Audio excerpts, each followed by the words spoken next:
या देवी सर्वभूतेषु महालक्ष्मीरूपेण संस्थिता नमस्तस्यै नमस्तस्यै नमस्तस्यै नमो नमः।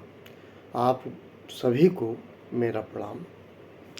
आज शुक्रवार है, माँ लक्ष्मी का दिन है, महालक्ष्मी कह लीजिए,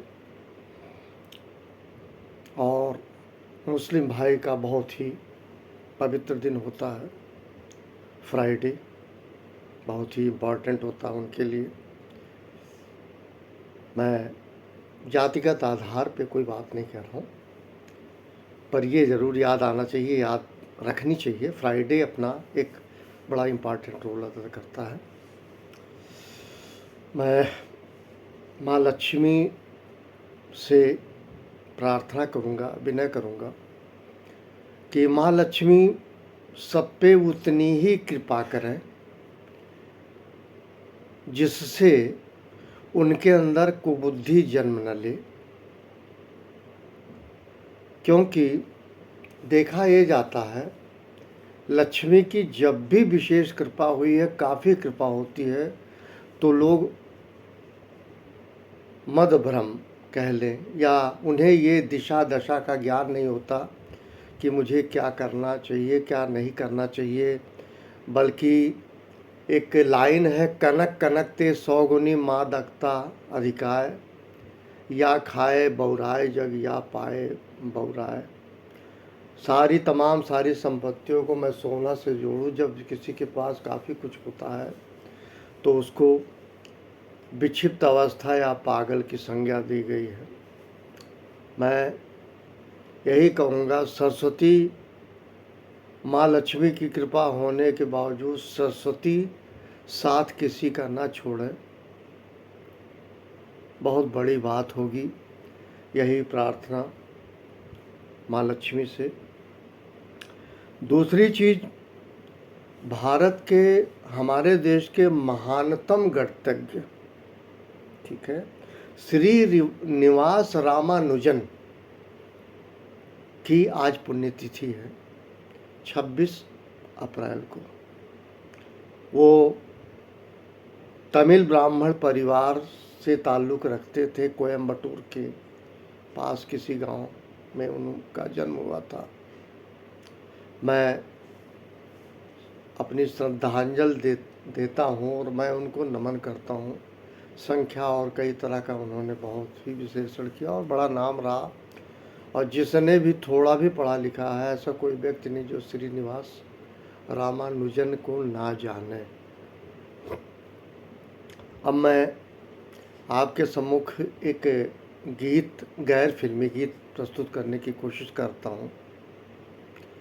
बनारस में जन्मे श्री हेमंत मुखोपाध्याय, हेमंत मुखर्जी, कलकत्ता में पले बढ़े जीवन। हेमंत दा के नाम से काफ़ी पॉपुलर है, सभी लोग जानते होंगे। तमाम फिल्मी गीत, गैर फिल्मी गीत उन्होंने गाए हैं। उनका एक कर्णप्रिय है जो अमर हो गया है, मधुबन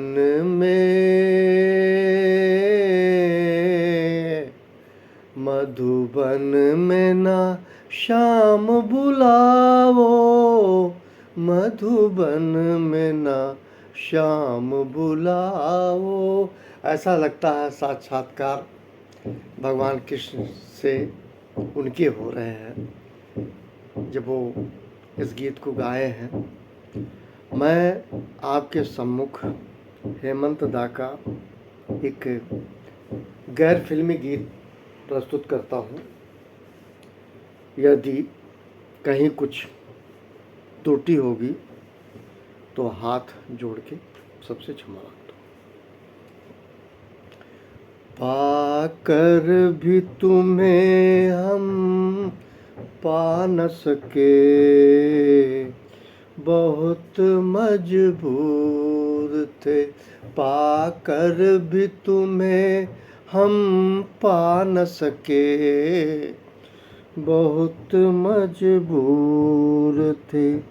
गम अपना तुम्हें सुना न सके, गम अपना तुम्हें सुना न सके, बहुत मजबूर थे, पाकर भी तुम्हें हम पा न सके, बहुत मजबूर थे। दुनिया में मोहब्बत लूटी जब आँखों ने बहाए अश्क, मगर अश्क मतलब आंसू, आँखों से नीर बहना। इसको रोमांस के अलावा अगर ले जाना चाहते हैं तो आध्यात्म के ऊपर, भगवान के ऊपर ले जाइएगा। जैसे भक्त सूरदास ने कहा था, मेरे घर आए राजा राम भरतार। इसको प्लीज़ नर नारी के प्रेम में ना ले तो भी बड़ा मज़ा आएगा।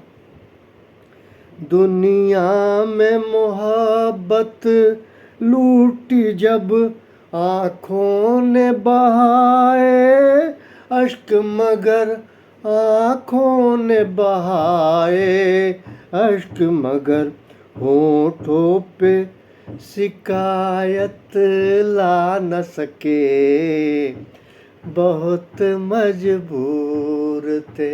होठों पे शिकायत ला न सके, बहुत मजबूर थे, पाकर भी तुम्हें हम पा न सके, बहुत मजबूर थे। कूचे से तेरे यूं गुजरे थे, दीदार भी तेरा पाया था। दर्शन, दीदार मतलब दर्शन करना, आमना सामना होना।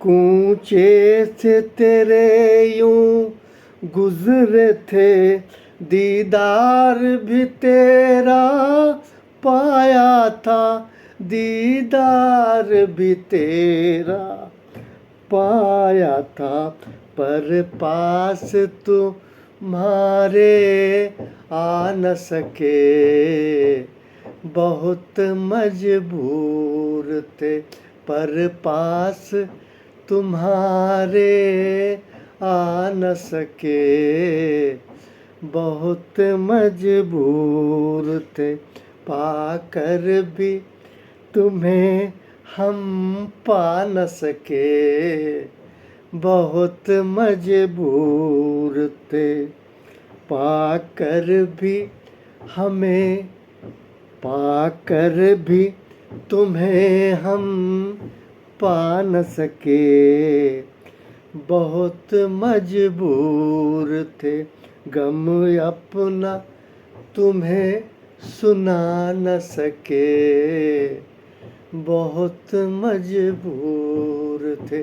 थैंक यू, आप सभी को प्रणाम।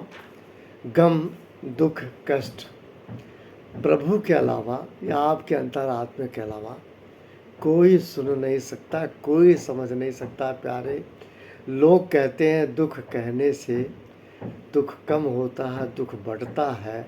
ये केवल मनोवैज्ञानिक की स्थिति हो सकती है। और ट्रुथ स्पीक्स इटसेल्फ, सत्य चढ़ के बोलता है, सत्य स्वयं बोलता है और सत्य ईश्वर है। अगर आपका कोई दुखड़ा है, प्रभु से सुनाए, प्रभु के अलावा संसार में किसी से न सुनाए। और जहाँ तक प्रभु के दर्शन की बात है, ये गाना हो सकता है नर नारी पे भी लागू हो सकता है, लेकिन नर नारी का जो चीज़ है ना, वो टेम्परेरी है, फेजेज वाइज है, बदल जाते हैं। आप प्रभु से जुड़ें। मैं, आप ये कह सकते हो कि 65 साल उम्र हो गई है, मैं कर ही क्या सकता हूँ।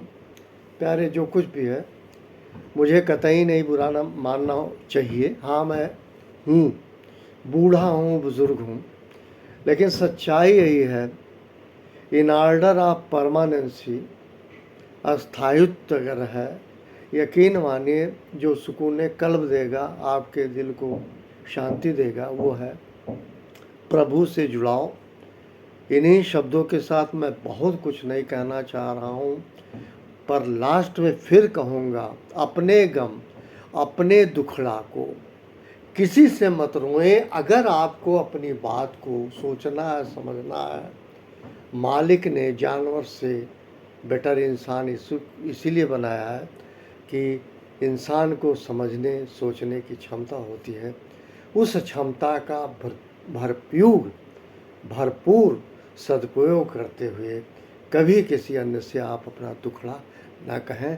Thank you very much. आप सभी को मेरा प्रणाम।